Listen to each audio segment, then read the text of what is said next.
दोस्तों कहते हैं कि पावर और हुकूमत का दिया बाती का रिश्ता होता है। जिसके पास पावर होती है वो अपनी हुकूमत बना ही लेता है और जिसके पास हुकूमत होती है उसे अपनी हुकूमत बचाने के लिए पावर का इस्तेमाल करना ही पड़ता है। पुराने जमाने में राजा और आजकल की सरकारें अपनी हुकूमत को बचाने के लिए और पावर को मेंटेन करने के लिए फौज या मिलिट्री का इस्तेमाल करती हैं, जो कई अलग अलग शक्ल में होती है, जैसे regular forces, patrolling forces, special commandos, police और पैरामिलिट्री फोर्सेज। लेकिन दोस्तों ताकत या फौज की एक और शक्ल होती है जिसे बहुत से लोग नहीं जानते, और ये होते हैं मर्शनरी या भाड़े की फौज। ये वो लोग या ग्रुप्स होते हैं जो किसी सरकार या देश के लिए काम नहीं करते, बल्कि सिर्फ और सिर्फ पैसे के लिए जंग लड़ते हैं। इन्हें आमतौर पर किसी खास मिशन या किसी खास जंग के लिए हायर किया जाता है। इन्हें पैसे और हथियार दिए जाते हैं और फिर वो काम हो जाने के बाद इन्हें इनका फाइनल पेमेंट देकर अलविदा कह दिया जाता है, जिसके बाद ये किसी नए देश में किसी नई सरकार के लिए कोई नई जंग लड़ने के लिए आजाद हो जाते हैं। दुनिया में कई अलग अलग मर्शनरी फोर्सेज आज के टाइम में मौजूद हैं और काम कर रही हैं, जैसे अमेरिका का ब्लैक वाटर ग्रुप जो बेरहम फौजी सप्लाई करने के लिए बदनाम है और जिनका इस्तेमाल इराक और अफगानिस्तान की जंगों में भी हो चुका है। इसके अलावा सूडान के बागी ग्रुप्स और रूस का वैगनर ग्रुप भी प्राइवेट आर्मीज या मर्शनरी ग्रुप्स हैं। दोस्तों ये वही मशहूर वैगनर ग्रुप है जो यूक्रेन में लड़ रहा है और जिसने हाल फिलहाल में ही रूस के खिलाफ एक फेल्ड को अटेम्प्ट किया है। और आज के हमारे थ्योर्स वीडियो में हम यही सब बताने जा रहे हैं।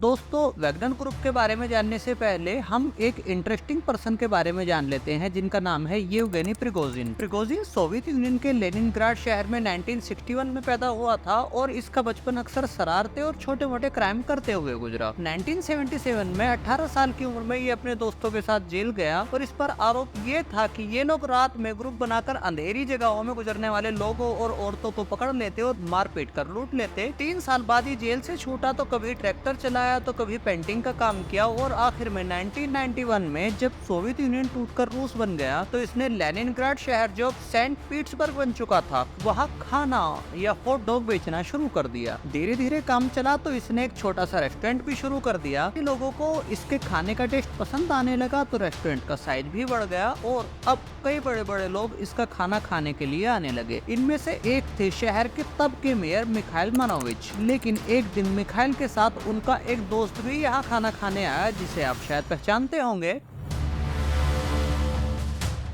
इसका नाम था व्लादिमीर पुतिन, जो सोवियत के जमाने में वहाँ की एजेंसी केजीबी का एजेंट रह चुका था और आजकल एक लोकल सरकारी ओहदे पर था, लेकिन अभी वो राजनीति में नहीं था। धीरे धीरे पुतिन का प्रिगोजिन के रेस्टोरेंट में आना जाना बढ़ता रहा और ये दोनों अच्छे दोस्त बन गए। 2000 में जब पुतिन पहली बार रूस का प्रेसिडेंट बना तो उसने क्रेमलिन, जहाँ रूस की गवर्नमेंट का हेडक्वार्टर है और रशियन प्रेसिडेंट का शाही रेजिडेंस भी वही है, उसके रॉयल किचन की कैटरिंग प्रिगोजिन को दे दी, क्योंकि एक तो पुतिन का दोस्त था और दूसरा उसके खाने का टेस्ट भी पुतिन को पसंद था। इसके बाद धीरे धीरे हुआ ये कि रूस आने वाले तमाम शाही मेहमानों की इन हाउस कैटरिंग प्रिगोजिन के जिम्मे चली गई और साथ ही उन्हें अक्सर प्रिगोजिन के रेस्टोरेंट भी ले जाया जाता था। यहाँ तक कि जब US president George Bush Russia गए थे तो उन्हें भी उसी रेस्टोरेंट में ले जाया गया था। इसके बाद एक एक करके रूस की फौज और तमाम बड़े महकमों की कैटरिंग भी बिना किसी टेंडर या ऑप्शन के प्रिगोजिन के हिस्से में चली गई। वजह आप समझ ही चुके हैं कि उनकी पुतिन से दोस्ती थी। इसी के साथ ही प्रिगोजिन अब बड़े बड़े शाही प्रोग्राम्स में देखा जाने लगा और उसे मीडिया में पुतिन से शेफ या पुतिन के बावर्ची के नाम से जाना जाने लगा। अब दोस्तों इसके साथ ही एक और इंसान की इंटरेस्टिंग स्टोरी भी इसके साथ साथ चल रही थी और इसका नाम था दिमित्री उत्किन। दिमित्री ने 1990s के रशिया चेचन वॉर में एक लेफ्टिनेंट के तौर पर हिस्सा लिया था और 2008 में उसने फौज छोड़कर एक सिक्योरिटी कंपनी में काम करना शुरू कर दिया। 2013 में दिमित्री ने अपना खुद का एक मिलिशिया ग्रुप शुरू किया जो शायद या तो चला नहीं या बैन कर दिया गया, कुछ पता नहीं। लेकिन 2014 में प्रिगोजिन, जिसे पुतिन से शेफ कहा जाता था और जिसकी दोस्ती के किस्से मशहूर थे, उसने दिमित्री के साथ मिलकर साउथ रूस के एक मिलिट्री एरिया में ट्रेनिंग फील्ड शुरू किया, जहां उसने अपनी एक प्राइवेट फौज बनाई और इस फौज का नाम रखा गया वैगनर ग्रुप। हालांकि रूस में किसी भी तरह की प्राइवेट फोर्स मेंटेन करना बैन है, लेकिन चूंकि अब इसमें सीधा सीधा प्रेसिडेंट पुतिन का हाथ था और सब उसकी प्रिगोजिन के साथ दोस्ती से खबरदार थे, तो आर्मी से उन्हें जमीन भी मिल गई और ये ग्रुप शुरू हो गया। हालांकि अभी ये एक सीक्रेट प्लान था और रशियन गवर्नमेंट बहुत बात तक इस ग्रुप से अपने किसी भी रिश्ते से इनकार ही करती रही थी। पहली बार इस ग्रुप ने यूक्रेन के क्रीमिया में अपने ऑपरेशन किए और वहां के बागी ग्रुप्स की मदद करके क्रीमिया को यूक्रेन से छीनकर रूस का हिस्सा बनवा दिया। इसके अगले ही साल 2015 में इसे अपना पहला इंटरनेशनल मिशन भी मिल गया। वह दरअसल ये था कि सीरिया में 2011 से सरकार और बागियों के बीच में एक सिविल वॉर चल रहा था और सीरिया के कई बड़े ऑयल और गैस फील्ड यानी तेल और गैस के कुएं बागियों ने कब्जा लिए थे। प्रेसिडेंट पुतिन के शह पर प्रिगोजिन जो वैगनर ग्रुप के हेड बन चुके थे और सीरियन प्रेसिडेंट बशर अल असद के बीच में एक एग्रीमेंट हुआ कि वैगनर ग्रुप सीरियन फोर्सेज के साथ मिलकर बागियों से लड़ेगा और जितने भी ऑयल और गैस फील्ड वो बागियों से वापस छीन लेंगे उनका 30 यानी 30% रेवेन्यू वैगनर ग्रुप को मिलेगा। हथियार और डिप्लोमेटिक मदद पहले ही रशियन गवर्नमेंट से इस ग्रुप को मिल रही थी और 2018 तक सीरिया के कई बड़े ऑयल एंड गैस फील्ड भी इन लोगों ने बागियों से छीन लिए और इस जंग में पहली बार इस ग्रुप के बारे में दुनिया को पता चला जब सीरिया में एक बार उनका सामना यूएस आर्मी यानी अमेरिकन फौज से हो गया। लेकिन दोस्तों ये मिशन प्रिगोजिन और वैगनर ग्रुप के लिए शेर के मुंह में खून लगने जैसा हो चुका था। ताकत उनके पास पहले से थी, डिप्लोमेटिक कवर और सपोर्ट उन्हें पुतिन से मिल रहा था और अब अथाह पैसा उनके सीरिया के तेल के कुओं से मिलने लगा था। अब वो ये कि दिमित्री और प्रिगोजिन ने बाकायदा दुनिया में वो देश तलाश करने शुरू कर दिए जहाँ बहुत नेचुरल रिसोर्सेज हैं और वहाँ कोई सिविल वॉर चल रहा है। इस तरह उन्होंने लीबिया, सूडान, मेडागास्कर और सेंट्रल अफ्रीकन रिपब्लिक में ऑपरेशंस किए। सबसे बड़ा हाथ उन्होंने सेंट्रल अफ्रीकन रिपब्लिक में मारा जहाँ सोने की कई खदानें बागियों और कई लोकल मिलिशिया ग्रुप्स के कंट्रोल में थी। प्रिगोजिन ने वहाँ की सरकार से भी वही 30% वाला एग्रीमेंट करके बागियों से माइंस छीन ली और सोने की माइंस का मुनाफा समेटने लगा और अब तक इस ग्रुप में मिसाइल, टैंक और तोपें तक शामिल हो चुकी थी। इसमें कई अलग अलग देशों के लोग भी भर्ती होने लगे थे। खबरें तो यहाँ तक हैं कि इसमें कुछ नेपाली गोरखा तक भर्ती हुए थे। इनकी तादाद भी अब सैकड़ों से बढ़कर 20,000 तक जा चुकी थी और प्रिगोजिन ने 2021 में अपने शहर सेंट पीटर्सबर्ग में एक आलीशान ऑफिस बनवाया जो दूर से ही किसी मल्टी-बिलियन डॉलर कंपनी का हेडक्वार्टर नजर आता है। लेकिन दोस्तों अब तक प्रिगोजिन और पुतिन की दोस्ती में बड़ा हाथ पुतिन का था और बड़ा मुनाफा प्रिगोजिन ने उठाया था। पुतिन को इनकम का एक छोटा हिस्सा ही मिलता था और अब इस दोस्ती का कर्ज अदा करने का वक्त आ चुका था।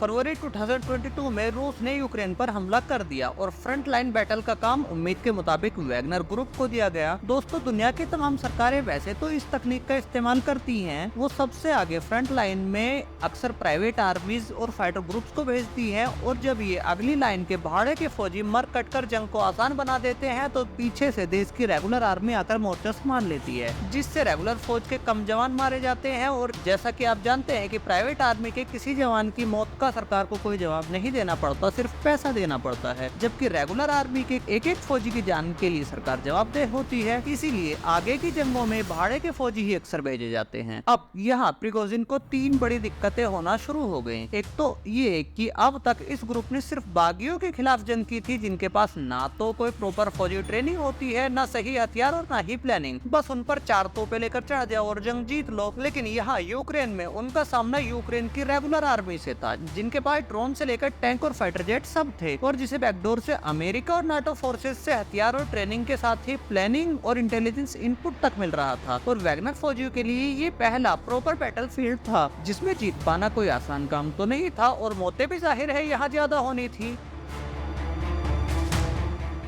दूसरा ये कि फ्रंट पर लड़ने के लिए प्रिगोजिन को जहां जहां उसने अपनी फौज भेज रखी थी वहां से फौजी वापस बुलाकर यूक्रेन भेजने पड़े जिससे वहां की उसकी इनकम खतरे में आ गई। और यहाँ यूक्रेन में तो सिर्फ लड़कर मरना था, यहाँ तो कोई इनकम मिलनी नहीं थी। और तीसरा और आखिरी नुकसान ये था कि बाकी देशों में उन्हें दिनों या ज्यादा से ज्यादा महीनों तक जंग लड़नी पड़ती थी और उसके बाद सिर्फ खदान या कुएं की सिक्योरिटी देखना और छोटे मोटे हमले करना ही होता था और उनकी इनकम आती रहती थी। लेकिन यहाँ यूक्रेन में तो उनका सामना ना खत्म होने वाली जंग से था। यहाँ जीतना कोई आसान काम थोड़ी था और जीत भी लिए तो बेफिक्र नहीं बैठ सकते वरना यूक्रेन की फौज पलटवार करके फौरन ही हमला कर देती। इसीलिए जीतने के बाद भी पोजीशन होल्ड करना अपने आप में एक बड़ी बात थी और इस पर भी जंग खत्म होने के कोई निशान नहीं दिखते क्योंकि रशियन प्रेसिडेंट पुतिन और उनकी सरकार ने तो यहाँ जीतने के लिए हमला थोड़ी किया था। उनका तो मिशन ही पूरे यूरोप और नाटो को एक ना खत्म होने वाली जंग में उलझाकर घुटनों पर लाना था और शायद इसी दिन के लिए उन्होंने वैगनर ग्रुप को पाल पोस कर बड़ा भी किया था।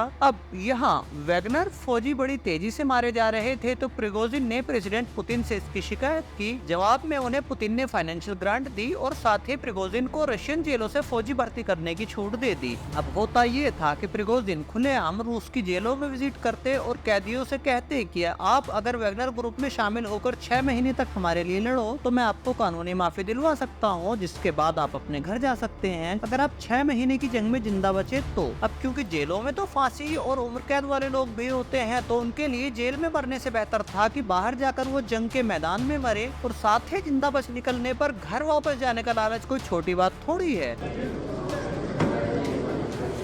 और इसके साथ ही प्रिगोजिन ने कई पब्लिक एड कैंपेन भी बस्ती के लिए चलाए और यही वो वक्त था जब पहली बार रशियन सरकार और वैगनर ग्रुप के रिश्ते दुनिया को खुलेआम दिखाई दिए। लेकिन घटती इनकम और मरते फौजियों ने प्रिगोजिन को चिड़चिड़ा और परेशान बना दिया और वो अक्सर सोशल मीडिया पर ऐसे वीडियो पोस्ट करने लगा जिसमें वो रशियन सरकार और फौज को निकम्मा, पागल और यहाँ तक गद्दार कहने लगा। यहाँ तक कि उसने कहना शुरू कर दिया कि ये जंग तो मैं और मेरे फौजी लड़ रहे हैं और रशियन फौजी तो सिर्फ गधों की तरह हमारी जीती हुई जमीनों पर झंडा फहराने के लिए आते हैं। वो